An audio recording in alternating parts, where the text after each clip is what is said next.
थांबा, आता एस.टी बसचं तिकीट काढायची गरज उरलेली नाही. हो, तुम्ही अगदी बरोबर ऐकलत. महाराष्ट्रातील तब्बल 3.5 कोटी लोकांसाठी एस.टी प्रवास आता 100% मोफत होणार आहे. पण हा फायदा मिळवण्यासाठी एक असं खास कागदपत्र तुमच्याकडे असणं गरजेचं आहे, ज्याशिवाय तुम्हाला मोफत प्रवास मिळणार नाही. ते कागदपत्र कोणतं आहे? चला सोप्या भाषेत समजून घेऊया. मित्रांनो, कालपर्यंत फक्त महिलांना अर्ध तिकीट आणि ज्येष्ठ नागरिकांना मोफत किंवा सवलतीचा प्रवास होता. काही विशिष्ट घटकांना 100% तिकीट माफ होणं. पण आता सरकारने असा एक जबरदस्त प्लॅन तयार केलेला आहे, ज्यामुळे तुम्हाला एस.टीमध्ये प्रवासासाठी 1 रुपयासुद्धा द्यावा लागणार नाही. होय, प्रवास थेट 0 रुपयात होणार आहे. परंतु थांबा, ही योजना सर्वांसाठी नसून राज्यातील 3.5 कोटी लोकांसाठीच आहे. देशाच्या इतिहासातला हा पहिलाच निर्णय मानला जातोय. म्हणूनच सरकारने यासाठी 5 अत्यंत महत्त्वाच्या अटी ठेवल्या आहेत. तसेच हा निर्णय महाराष्ट्रातील फक्त 16 जिल्ह्यासाठीच लागू असणार आहे. आता जर तुम्ही या अटी आणि जिल्ह्याची नावे व्यवस्थित जाणून घेतली, तर थेट बस स्टँडवर गेला तर तुम्हाला याचा अजिबात फायदा होणार नाही. कारण यासाठी तुम्हाला एक विशेष कागदपत्र तयार ठेवावं लागणार आहे. एका अधिकृत GRच्या माध्यमातून ही माहिती समोर असल्यामुळे ही बातमी 100% खरी आहे. जेव्हा ही बातमी टीव्हीवर आली तेव्हा लोकांना वाटलं की सर्वांना फुकट तिकीट देऊन एस.टी महामंडळ तोट्यात घालवायचं आहे का? पण सरकारचा यामागे एक असा मास्टर प्लॅन आहे, ज्यामुळे तिकीट मोफत देऊन सुद्धा महामंडळाचा फायदाच होणार आहे. मग आता सगळ्यात महत्त्वाचा प्रश्न, या योजनेचे नेमके लाभार्थी कोण असणार? कोणते आहेत ते 3.5 कोटी लोक? तुमचा नंबर त्या 3.5 कोटीमध्ये लावण्यासाठी तुमच्याकडे कोणतं कागदपत्र असावे लागेल? कोणत्या 5 नियमांमध्ये तुमचं बसणं आवश्यक आहे? चला तर अजिबात वेळ न घालवता जाणून घेऊया संपूर्ण सविस्तर माहिती. लालपरी म्हणजेच आपली हक्काची एस.टी. गेल्या कित्येक दशकापासून ही लालपरी महाराष्ट्राच्या कानाकोपऱ्यात धावते. आता एस.टीत बसायचं म्हटलं की तिकीट काढायचं लागतं. पण आता हे तिकीट पूर्णपणे बंद करण्याचा निर्णय घेण्यात आलेला आहे. सध्याच्या घडीला आपण पाहिलं तर राज्यामध्ये 75 वर्षावरील ज्येष्ठ नागरिकांना फुकट प्रवास आहे. इतरही काही घटकांना मोफत प्रवास मिळतो. पण ती संख्या एकूण प्रवाशांच्या मानाने फक्त 1% आहे. पण आता सरकारने थेट 3.5 कोटी जनतेसाठी तिकीट बंद करण्याचा निर्णय घेतलेला आहे. आता इथे प्रत्येकाच्या मनात एकच मोठा प्रश्न आला असेल की सरकारने सगळ्यांनाच असं मोफत तिकीट वाटलं तर महामंडळाचं प्रचंड नुकसान होईल, एस.टी तोट्यात जाऊन पडेल. पण मग यामागे काही खास गणित किंवा गेम आहे का? तर हाच मुद्दा आहे. आपण आधीपासून समजून घेऊ आणि त्यानंतर कोणती कागदपत्र लागतील, कोणत्या जिल्ह्यामध्ये हा प्रवास मोफत होणार आणि ते 5 नियम कोणते आहेत ते बघूयात.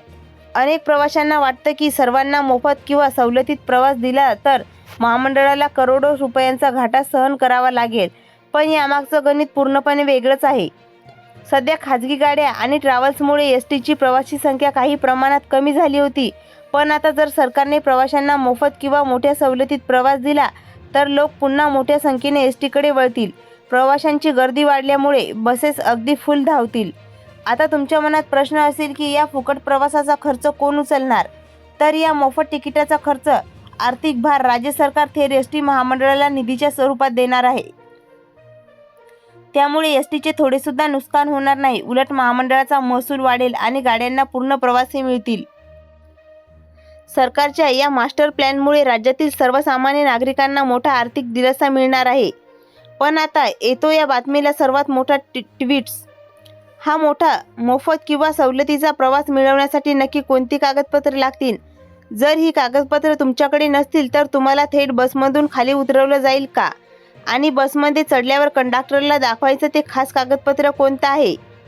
चला तर लगेच जाणून घेऊया. या योजनेचा लाभ घेण्यासाठी सरकारने काही महत्त्वाचे कागदपत्र नियम सांगितलेले आहेत ते जाणून घेऊया. सर्वात आधी तुमच्याकडे महाराष्ट्राचे मूळ अधिवास प्रमाणपत्र असणे अत्यंत गरजेचं आहे. कारण ही सवलत फक्त आणि फक्त महाराष्ट्रातील नागरिकांनाच असणार आहे.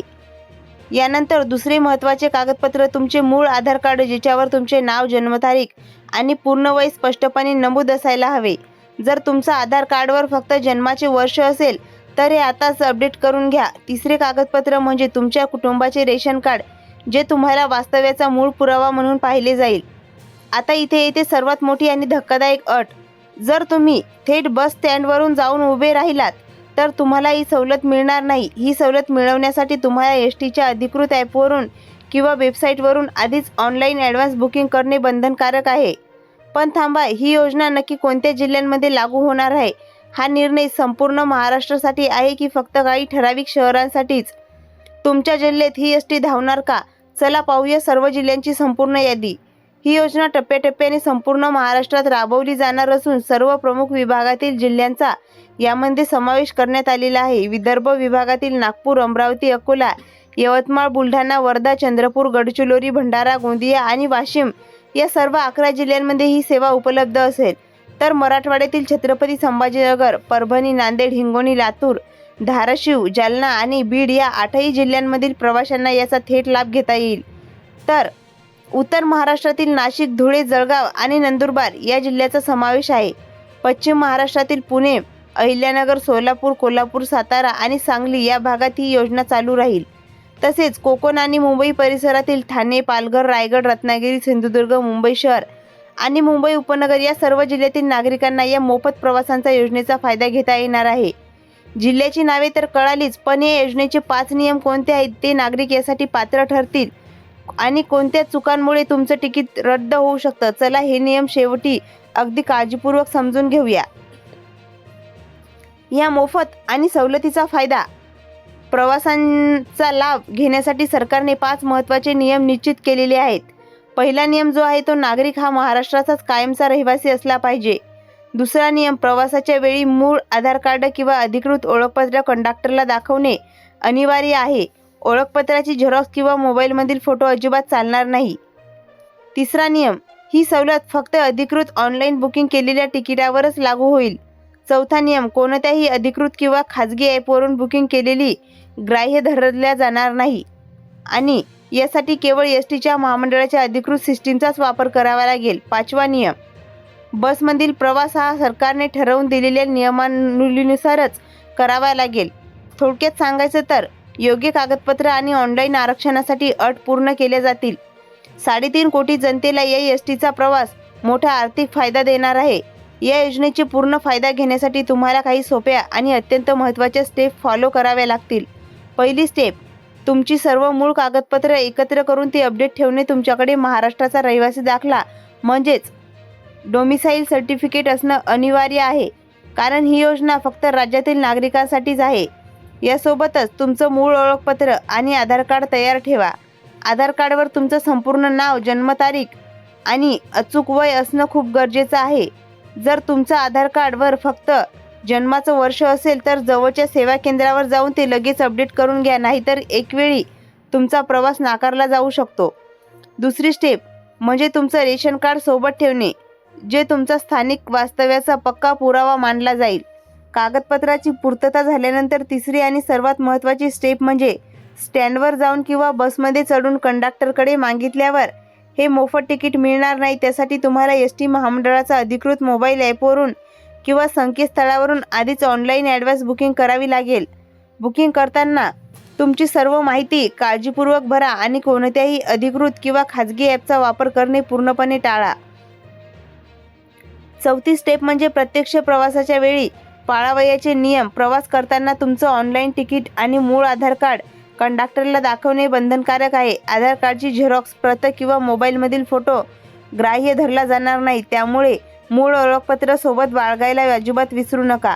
पाचवी आणि शेवटची स्टेप म्हणजे या योजनेच्या साथीत जास्तीत जास्त प्रसार असणे. ही माहिती तुमच्या नातेवाईकांना, मित्रांना आणि सर्व सोशल मीडिया ग्रुपवर नक्की शेअर करा, जेणेकरून राज्यातील 3.5 कोटी जनतेपर्यंत ही माहिती पोहोचलीच पाहिजे. माहिती आवडली असेल तर व्हिडिओला लगेच लाईक करा आणि कमेंट बॉक्समध्ये तुमच्या जिल्ह्याचं नाव नक्की लिहून सांगा, जेणेकरून तुमच्या भागातील एस टीच्या नवीन अपडेट्स काही तुमच्यापर्यंत पोहोचू शकतात. OMT इन्फॉर्मेशन टेक या चॅनलला नक्की सबस्क्राईब करा.